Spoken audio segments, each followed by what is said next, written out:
जैसा कि आप सब जानते हैं कि भारत की जो तट रेखा है वो अब परिवर्तित हो चुकी है। खबरों में आपने देखा ही होगा। तो परिवर्तन हुआ है, तो परिवर्तन किस प्रकार से हुआ है और कौन-कौन से परिवर्तन आपके परीक्षा के दृष्टिकोण से इंपॉर्टेंट है, उन सब पॉइंट्स पर अपने इस वीडियो में लोग चर्चा करने का प्रयास करते हैं। तो देखते हैं, जो तट रेखा का विस्तार है वो परिवर्तित हो चुका है।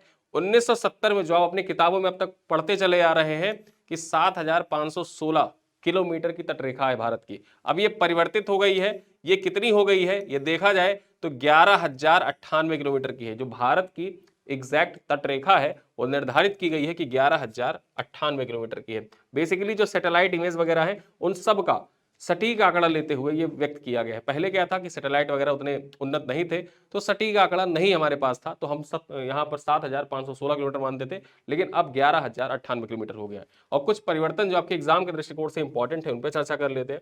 यहाँ गुजरात के बारे में चर्चा करें तो पहले जो गुजरात की तटरेखा निर्धारित थी 1214 किलोमीटर, अब कितनी बताई गई है? अब बताई गई है कि 2340 किलोमीटर की तटरेखा है गुजरात की, और सर्वाधिक वृद्धि हुई है। यहां पर देखा जाए जो सबसे ज्यादा परिवर्तन देखा गया वो किसमें देखा गया, तो सबसे ज्यादा परिवर्तन देखा गया गुजरात की तटरेखा में। उसके बाद हम पश्चिम बंगाल की बात कर ले तो पश्चिम बंगाल सब पहले कितना था, 157 किलोमीटर तटरेखा थी इसकी, और यहां पर देखा जाए अब कितनी बताई गई है, अब बताई गई है कि 721 किलोमीटर की तटरेखा है पश्चिम बंगाल की। और परसेंटेज के मामले में देखा जाए तो पिछले वाले की तुलना में सबसे ज्यादा वृद्धि हुई है पश्चिम बंगाल में। ठीक है, 1970 की तुलना में देखा जाए तो 2025 में जो तटरेखा बताई गई है सबसे ज्यादा परसेंटेज के हिसाब से पश्चिम बंगाल में वृद्धि हुई है, 357% की वृद्धि हुई है। और वहीं पर देखा जाए जो तमिलनाडु है, ठीक है, तमिलनाडु की पहले तटरेखा थी 906 किलोमीटर, और अब बताई गई है कि ये 1068 किलोमीटर है, और ये आंध्र प्रदेश से ज्यादा हो गई है।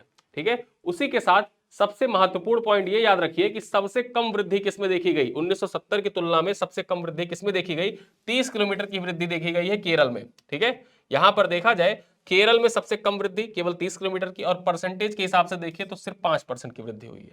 और वहीं पर कमी भी आ गई है, तटरेखा में कमी भी आ गई है। किसकी तटरेखा में, पुदुचेरी की जो तटरेखा है उसमें कमी आ गई है। कटाव एवं पुनर्गणना के बाद 4.9 किलोमीटर की कमी आ गई है। कितना, 4.9 किलोमीटर की कमी आ गई है। और प्रतिशत में बात कर लें तो यहां पर -10.4% की कमी आ गई है। तो ये पॉइंट आपके परीक्षा के दृष्टिकोण से बहुत महत्वपूर्ण है, इसको अपने दिमाग में बिठा के रखिए, आपकी परीक्षा में पूछा जा सकता है, इंपॉर्टेंट है, इसी वजह से यहां पर बताने का प्रयास किया गया है। धन्यवाद।